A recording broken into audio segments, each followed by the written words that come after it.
Primeramente, un gran respeto a lo que Dios usa en usted a través del Espíritu Santo, después de la formación de cada uno de nosotros.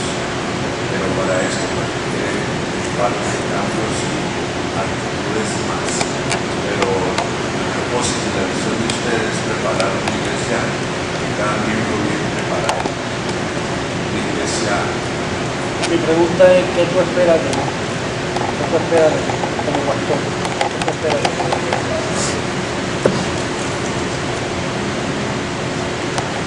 Primeramente, yo veo en usted el ejemplo y la preparación que usted nos da. Lo que usted nos habla es bastante profundo de enseñanza, de prepararnos. Yo como un maestro, como un apóstol, por todo lo que me enseña. ¿Pero qué tú esperas de mí como pastor? ¿Qué tú esperas? Ariel Silva, ¿qué espera de Luis Enrique Boya como pastor y como persona que te está dirigiendo a ti? ¿Qué tú esperas? ¿Cuáles son tus expectativas hacia mí?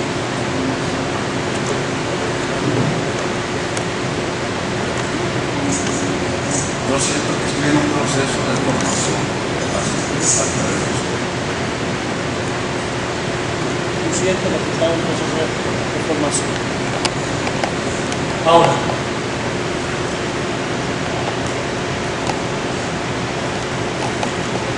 usted para mí ha sido como...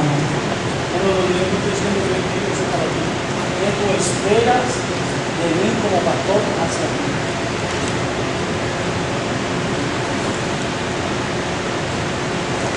Una guía. Una guía.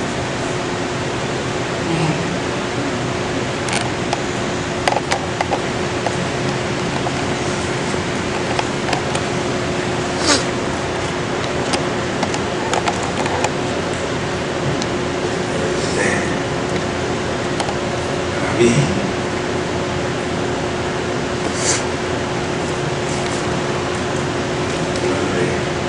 que Dios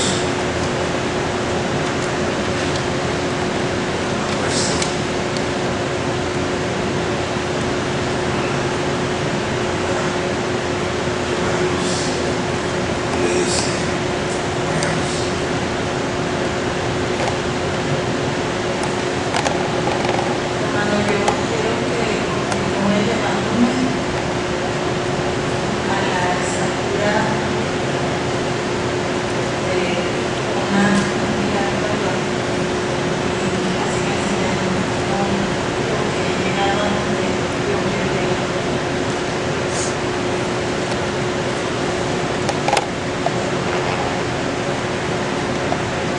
Que se siga dejando ya por el Espíritu Santo, siga hablando su verdad, así como enseña su amor.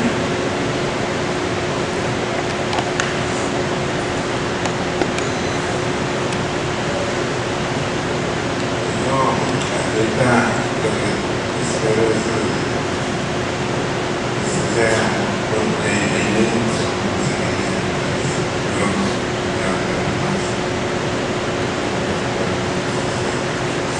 ¿Estás esperando de mí?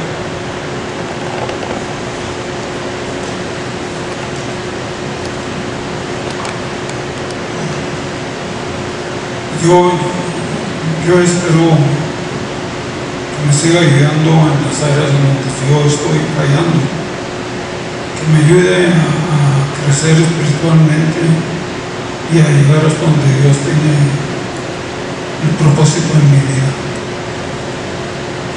¿A cuánto le he pisado los callos en estos últimos meses?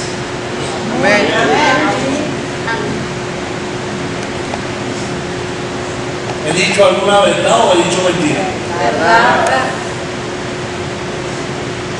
¿Quiere que yo le diga lo que yo espero de usted?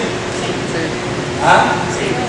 Yo espero que ustedes empiecen a actuar como Dios dice que ustedes actúan, que sean más responsables, que empiecen a hacer las cosas que tienen que hacer, que empiecen a ser obedientes, a meterse a la palabra y a buscar más del Señor, que no pongan tantas excusas, que yo no soy ni adivino ni soy mago, ni mucho más no soy cancero, que yo creo que le he dado bastante ejemplo, que he confrontado las situaciones y no he podido entrar en ellas, y que no estoy mirando en ninguno de ustedes ni de donde usted salió, ni lo que usted ha hecho en su pasado. Ni me estoy fijando si usted tiene malas mañas o no tiene malas mañas. Estoy esperando verlo a usted como Dios quiere que usted sea. Estoy esperando verlo a usted a que usted se comprometa primeramente conmigo, porque sería para mí una mentira yo decirle que usted se comprometa con Dios y conmigo que me ve no ser comprometido, porque volvería entonces a poner la palabra que dice en 1 de Juan, que tú dices que a Dios lo ama, pero a tu hermano que lo ve no lo puedes ver ni lo puedes resistir. Entonces queremos formar un equipo de gente que quiere tirar todo el mundo para cada lado buscando lo propio y no queriendo hacer verdaderamente lo que tenemos que hacer. Quiere funcionar como profeta, quiere funcionar como apóstol, quiere funcionar como maestro, quiere funcionar independientemente de cuál sea el área que tú quieras para que tú puedas crecer. Una sola cosa hace falta, y eso es obediencia al que te va dirigiendo, al que te va cayendo. Mi intención no es agarrarlo a usted y dejarlo el bolsillo pegado, ni mucho menos agarrarlo y dejarlo tirado en la calle, ni tampoco que usted pierda lo que usted tiene. Mi intención es que usted sea prosperado de tal forma que usted entienda que la palabra que Dios ha establecido es verdad para usted como ha sido para nosotros. Que hubo alguien con integridad, que lo que yo esperaba de él lo hizo conmigo. Y que usted sea lo mismo, pero que usted esté dispuesto a caminar a donde le quieren llevar. Porque usted puede esperar que yo sea con usted lo que usted espera, pero si yo le digo que te espero aquí y usted no llega, entonces yo para usted no puedo hacer absolutamente nada. Yo puedo decir que me quiero reunir contigo, pero si tú a mí no me das hora ni fecha, jamás me reuniré. Tú puedes decir que yo soy el que te dirijo, pero si tú estás todo el tiempo resistiendo y caminando hacia tu camino, ¿qué vas a esperar de mí? ¿Qué puedo hacer yo por ti? ¿Qué Dios puede hacer contigo si cuando Él estuvo presente en Nazaret no pudo hacer milagros por la incredulidad de ellos? ¿Qué puede hacer Dios contigo? Olvídate ya de mí. ¿Qué puede hacer Dios contigo si tú no crees en el hombre que Él ha puesto aquí al frente para dirigir tus pasos? Y no estoy hablando de que me mire como hombre, sino que me mire como varón de Dios.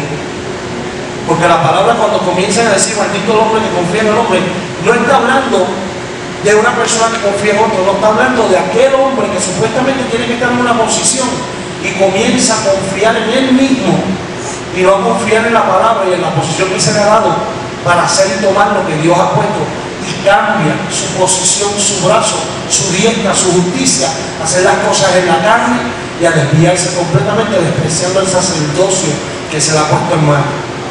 Esa enseñanza es profunda y es tremenda. Yo soy muy exigente porque Dios es exigente. La palabra enseña que el que pisotea la sangre del Señor no es digno de su misericordia. Y hay veces que nosotros no tenemos en cuenta que cuando nosotros despreciamos las instrucciones que nos dan, estamos despreciando lo que Dios ha hecho con nosotros. El Evangelio de Juan el Bautista es un evangelio simple, sencillo, sin milagros ni maravillas, pero para tocar los corazones de los hombres, arrepentimiento.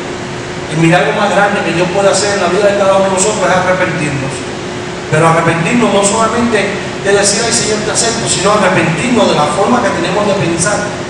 Porque eso mismo es lo que habla el apóstol Pablo, se lo dice a los Efesios, se lo dice a Romanos, y Dios nos habla constantemente al respecto de esta palabra. No es fácil, porque estamos mirando las circunstancias que están a nuestro alrededor. Pero para eso la palabra dice que no caminamos por vista, caminamos por fe. Y Dios nos manda que lo probemos en esto, para que Él nos dé sabiduría, para que Él nos dé entendimiento. Conocer a Dios no es hacer cosas extraordinarias, es hacer las cosas que Dios quiere. Entonces suceden las cosas extraordinarias. Empiezan a suceder los milagros, empiezan a pasar las cosas que han de suceder. Yo voy a leerle en el capítulo número 3 de Lucas, para empezar a mirar ciertas características de ciertas cosas que han pasado en estos días, en este tiempo que estamos viviendo con los hombres, y entender que hay veces que cuando uno pone confianza en hacer cosas, los mismos que usted pone la confianza son los que los dañan. Porque tú esperas algo de una persona, pero tú no estás disponible a hacer lo mismo que él está haciendo. Por tal razón te frustra, por tal razón quedas corto, porque cuando tú esperas algo de alguien, tú tienes que estar dispuesto a hacer lo que él está haciendo o a ir a donde él va. Si tú piensas que yo soy el que te voy a dirigir a formarte a ti,